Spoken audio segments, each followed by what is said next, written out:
Welcome to the Develop Yourself podcast, where we teach you everything you need to land your first job as a software developer by learning to develop yourself, your skills, your network, and more. I'm Brian, your host.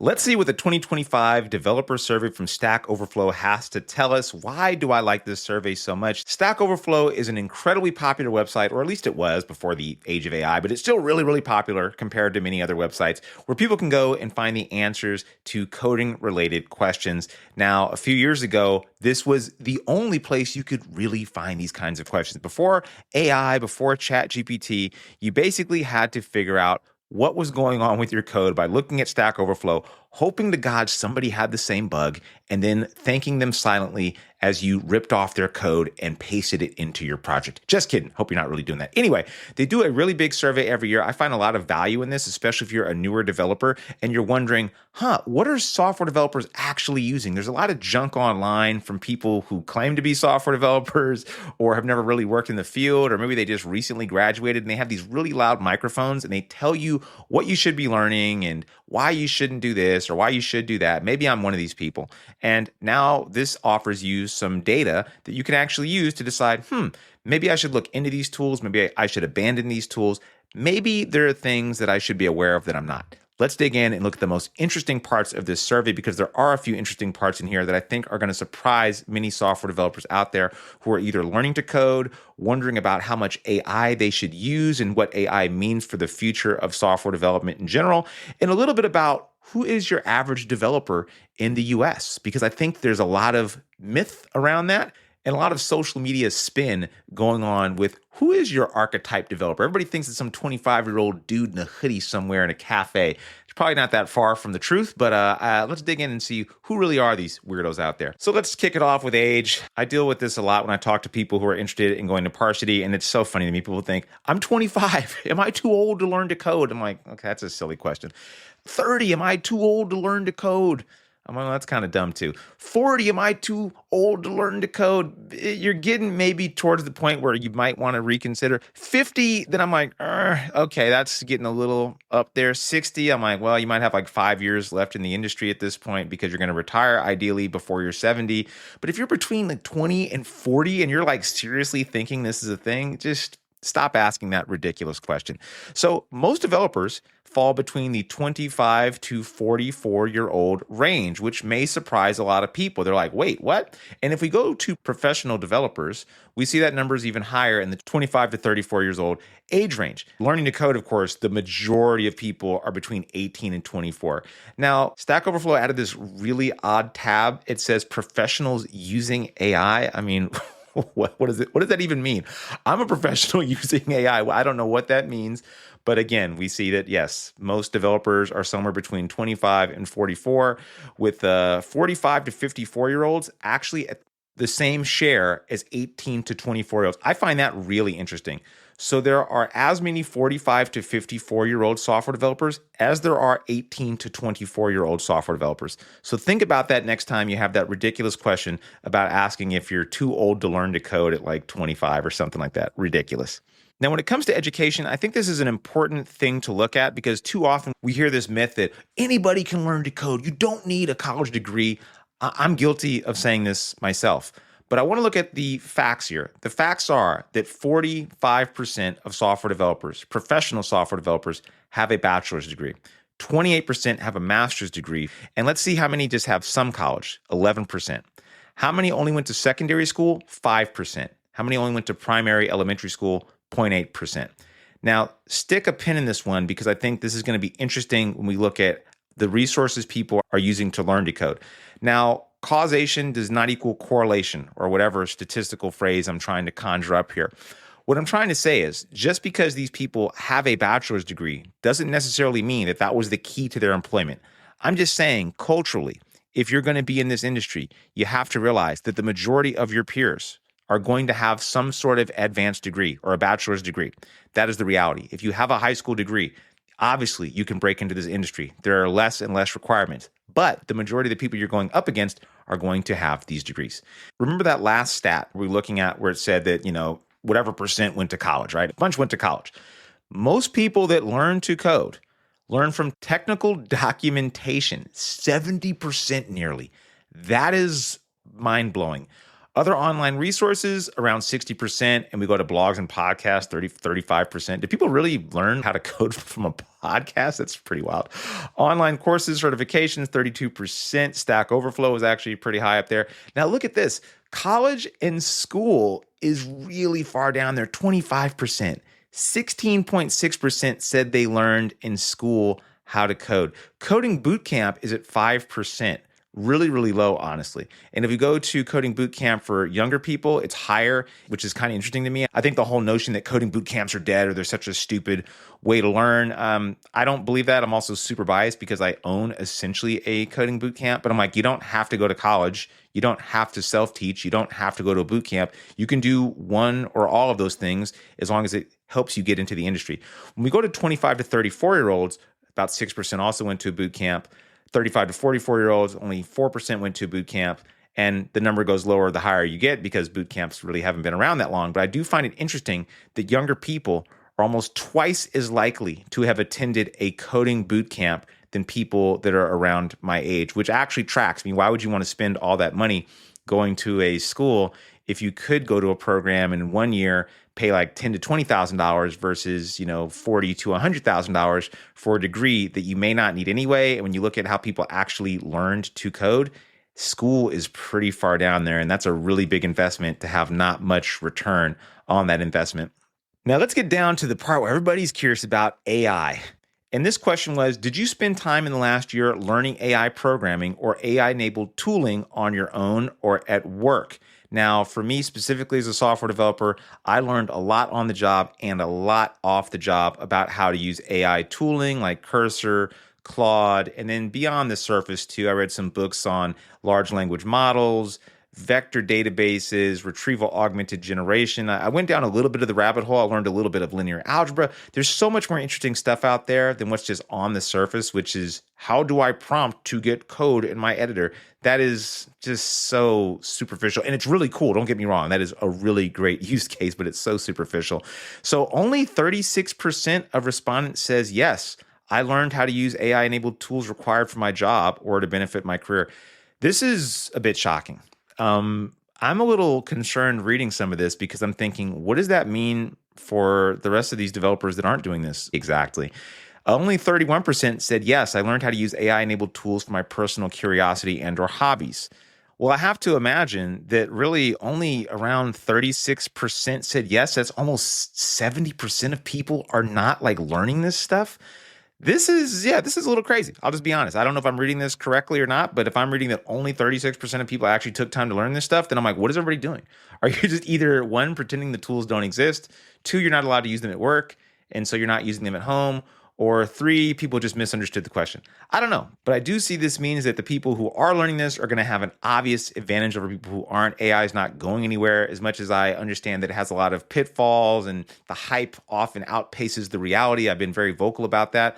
I'm also maybe not as vocal, maybe I should be, that I love these tools. They make my job a hell of a lot easier, and they allow me to do things that I normally couldn't. Like I could go into a Python code base or a C# or Rust, a code base I'm not super familiar with.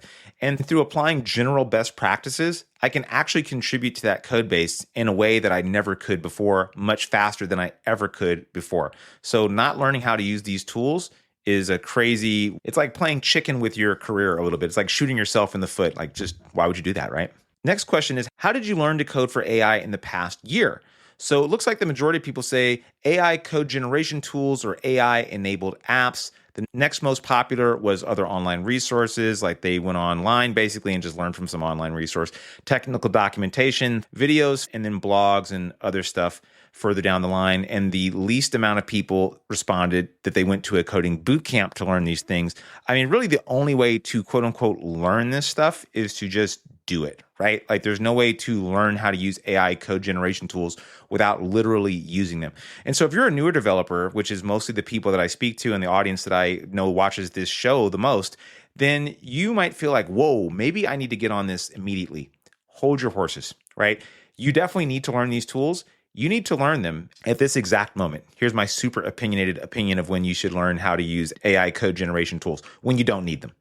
When you can write an app, when you can write functions and build a small app or a full stack app, deploy it, understand some of the basic processes for back-end and front-end deployment, and deploy those two separate types of apps independently and write code from scratch that mostly works, then you're ready to use AI code generation tools.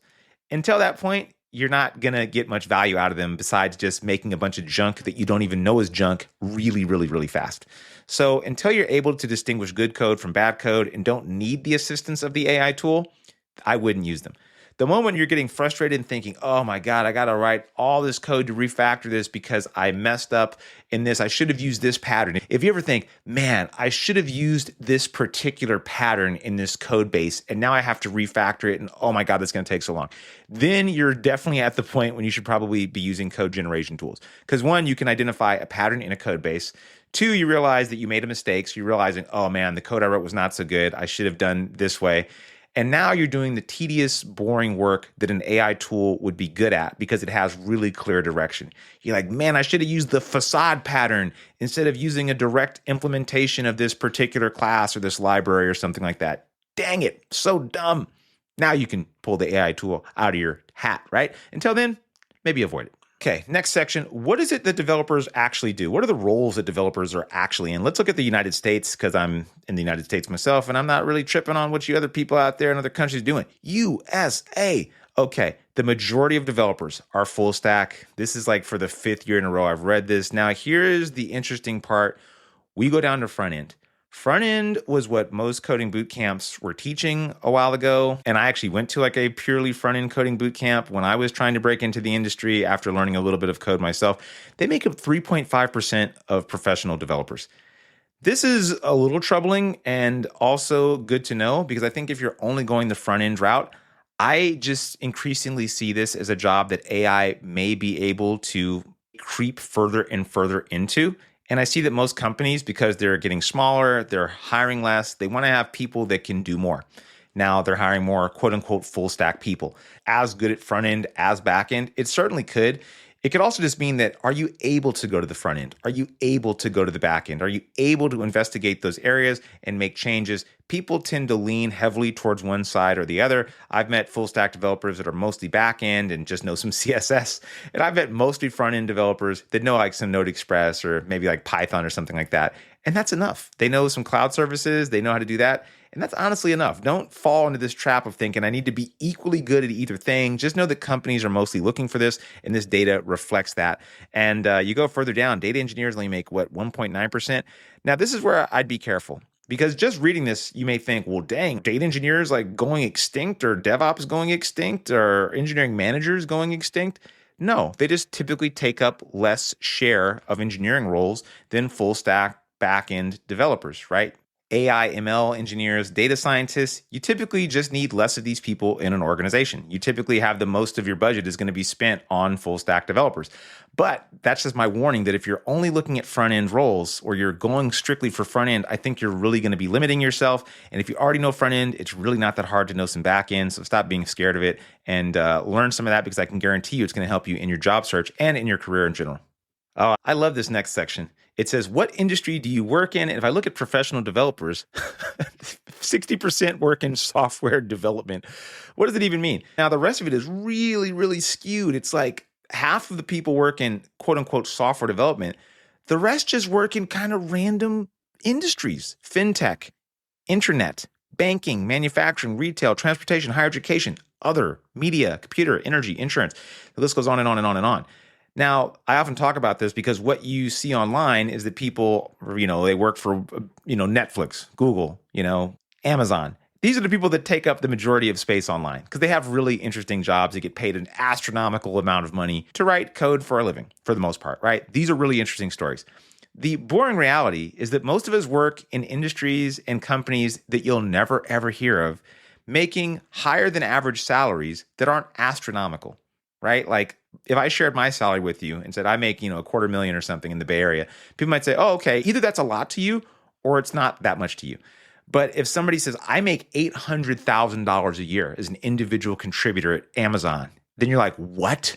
Your mouth drops open, right? somebody says I make 200K, and I'm 11 years in my career, I made $250,000 or 300,000 or even, 350,000.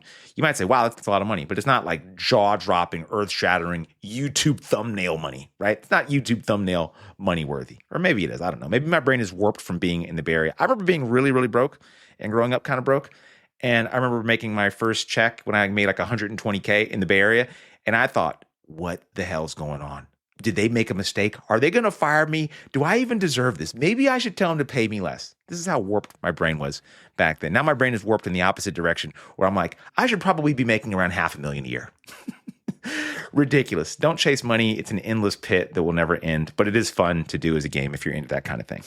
All right, we're going to end off with technologies. What is the most popular technology among professional developers? Wouldn't you know it? Everybody's most hated language, JavaScript. Next up is HTML and CSS. Who would have known, right? Then Python is below SQL. Then you have TypeScript and C#.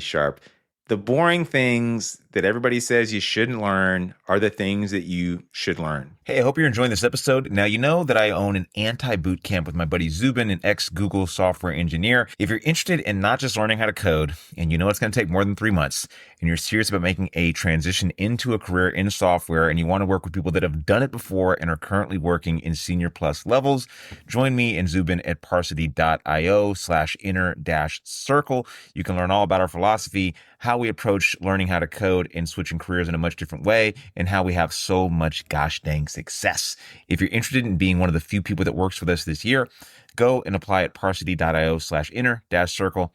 And now back to the episode. Python, SQL, TypeScript, JavaScript, HTML, and CSS. Are these really even worth telling people? Let's see what learning to code people are learning. This is funny. Learning to code people are overwhelmingly learning Python and C and JavaScript. This is what the internet has done, I believe, and maybe schools too. If you're learning how to code, I'm not surprised to see that C is in there because you're probably learning that in your courses and part of your coursework. I'm just curious what professionals that use AI, what this is. This is such an interesting, weird, like shoehorned category in here. Not sure why they added this.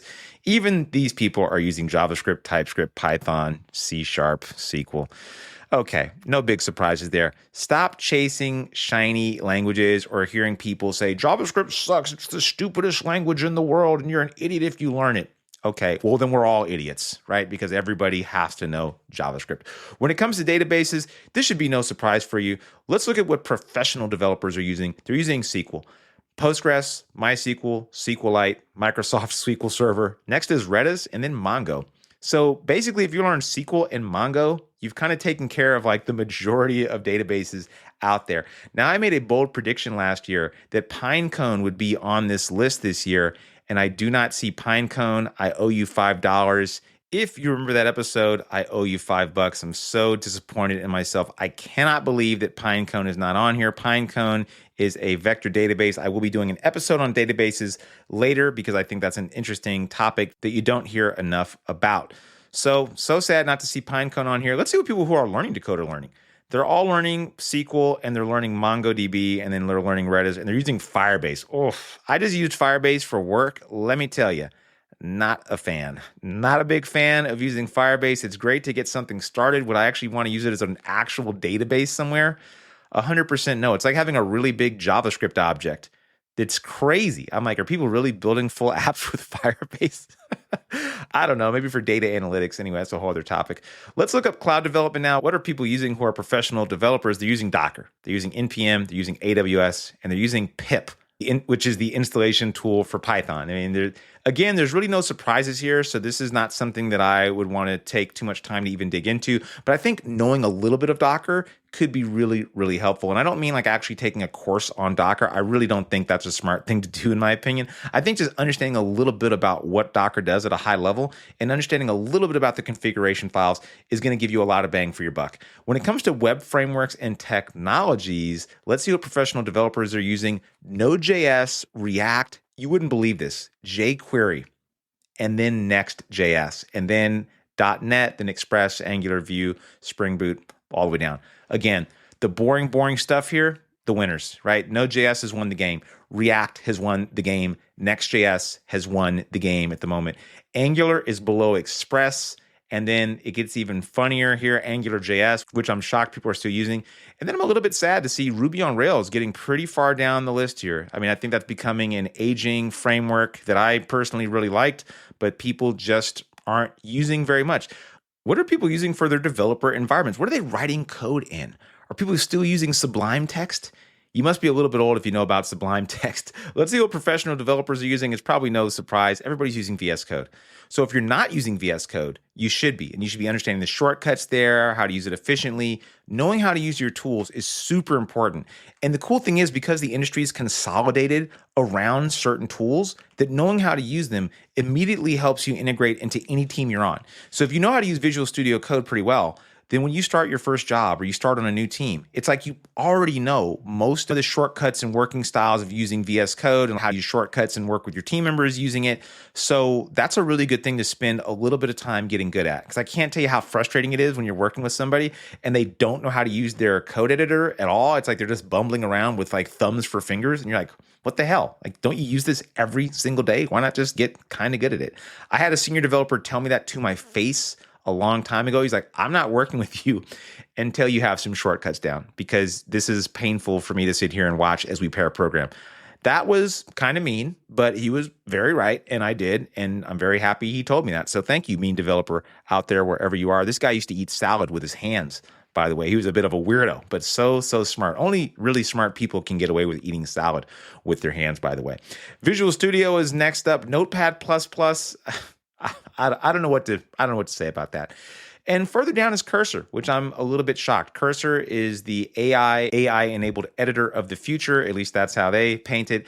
Really, really good. I switched completely from Visual Studio Code to Cursor. Cursor is actually a fork of, or basically a clone of Visual Studio Code. So technically, all of us are still using Visual Studio Code. It just has AI integrated inside of it. I'm now using Claude for the most part. So I'm using Claude Code mostly, and I'm shocked to see only 10% of developers are using Claude Code. Probably at the time this survey was done, which I remember was a few months ago, I wasn't using Claude Code. I was still really into Cursor. Now I've completely moved to Claude Code. Well, I use a combination. I use Claude Code and I use Cursor.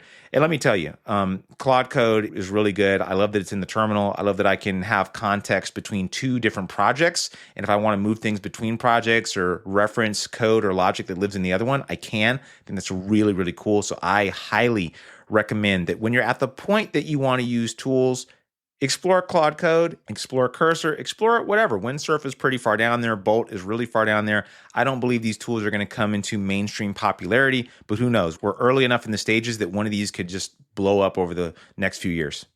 Okay, let's end off with everybody's favorite thing. What do people think about AI? So what do developers think about AI? How many professional developers use AI tools daily? Around 50%. Shockingly low. Shockingly low. I'm surprised this isn't 100%. What about mid-career developers? A little higher. Experienced developers, a little lower. Oh, man. Am I getting older? Because I'm beginning to feel a little bit pessimistic about these tools. And I wonder if that's just because I'm a little older, a little less trusting of AI tools, and I see the junk they spit out. And maybe I'm a little arrogant or something, and I'm thinking, I can write better code than this. Why isn't this writing code as good as me? And I have high expectations, and it's not meeting them. I wonder if I'm falling into this category. Let's see what AI tool sentiment looks like among professional developers. It's only very favorable, forget this, 23.5%. It's favorable to 37%, unfavorable to 10%, very unfavorable to 9%. Among those learning to code, it's favorable to, 33%. Early career devs find it very favorable, 22%. Mid-career devs find it very favorable, 23%. Experienced devs, 24%. But in general, the sentiment's it's not great. But does this shock anybody? Maybe it shocks people that are really, really early in their career or they're learning, that they're thinking, man, these tools are like amazing. They're making my whole life and job better. I think for a lot of us using them, we're starting to come up against the reality is that they make a lot of extra work. We ask them to write the code. They either mess it up, they do things really quickly, they generate a lot of code, and it's often not really up to par, and we wouldn't want to put our name to it, but we can't say, well, the AI did it. We have to put our name to it, right? So we don't want to take credit, in quotes, for the junk that these things are producing. So I think a lot of us are saying, yeah, it's really helpful, but it's also a little tedious and makes us have to work a little more than we thought we would. Maybe we all have to limit our expectations and kind of say, well, what are these really going to be good for? We don't really know right now. Accuracy of AI tools. This is good. How many of you highly trust AI tools? Would you highly trust OpenAI or ChatGPT to order you a burger? Would you highly trust it to give you a medical diagnosis? Would you highly trust it to buy plane tickets for you if you gave it your credit card? I hope you wouldn't. I don't know. Maybe you would. Among professional developers, only 2%, a little less than 3% actually, highly trust it. That means basically the other 97% don't trust it. And 19% highly distrust. For experienced developers, that distrust is even higher at 20% highly distrust. Wow, this is very interesting. The people that are learning to code are twice as likely to highly trust these tools. This, again, is a bit scary to me, but it makes sense. If you don't know what you don't know, these tools can seem magical. So it's not shocking to see that among professional developers, less than 3% highly trust it, and among people that are learning to code, over 6% highly trust it. So more than double highly trust it. We're into a very strange territory here. I also see this is going to really mess up code quality in general when you have people that are entering in the industry and using these tools and thinking this is great, and you have older people saying this is not great, you need to check these things, and I can already see some conflicts arising from this, and also code quality likely taking a bit of a nosedive at companies that are onboarding more junior people, and if they're relying more on these AI tools. Now, when it comes to AI tools' ability to handle complex tasks, professional developers say, hey, it's really good at that. 4% say it's very good at handling complex tasks. 25% say it's good but not great. 14% say it's neither good or bad. And 23% basically say it's bad, right? So you have less than half of people saying, yeah, this is good. Among people learning to code, you have almost half saying it's good at that thing. Again, not super shocking. When we look at experienced devs, we see even starker contrast here. We see only 3.6% find it really good at handling complex tasks. It's not good at handling complex tasks. And you can say, well, GPT-5 just came out today. It's not good at handling complex tasks. Maybe in a controlled experiment, maybe for a particular developer doing a particular thing.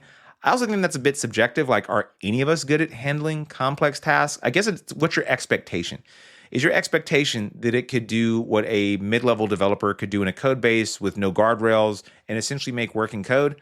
I'd say no. I'm sure there are people that will disagree with me. I haven't found a way to do this myself. I think if companies already had a way to do this, then a lot more of us would be out of a job, and I'm just not seeing that. And so I'm not convinced, and it looks like a lot of other developers aren't convinced either. This survey is full of other stuff I didn't get to. I just picked the things that I thought that were the most interesting, that I had some opinions on. There's all sorts of other stuff, TLDR, everybody's using ChatGPT, everybody's using OpenAI. AI adoption is more myth than reality right now. It's not as widespread as people think. And the boring technologies that have been popular look like they're going to continue to be popular. So despite AI, you should probably still be learning the technologies that have been popular for a while now if you are trying to get into this profession. I hope you found that helpful, and maybe you found my rant just a rant. But whatever, I hope you took something out of it. And I highly suggest you check out this survey for yourself so you can have some data to either refute them or to support a lot of the junk that you may read online. Anyway, see you around. That'll do it for today's episode of the Develop Yourself podcast. If you're serious about switching careers and becoming a software developer and building complex software and want to work directly with me and my team, go to Parsity.io. And if you want more information, feel free to schedule a chat by just clicking the link in the show notes. See you next week.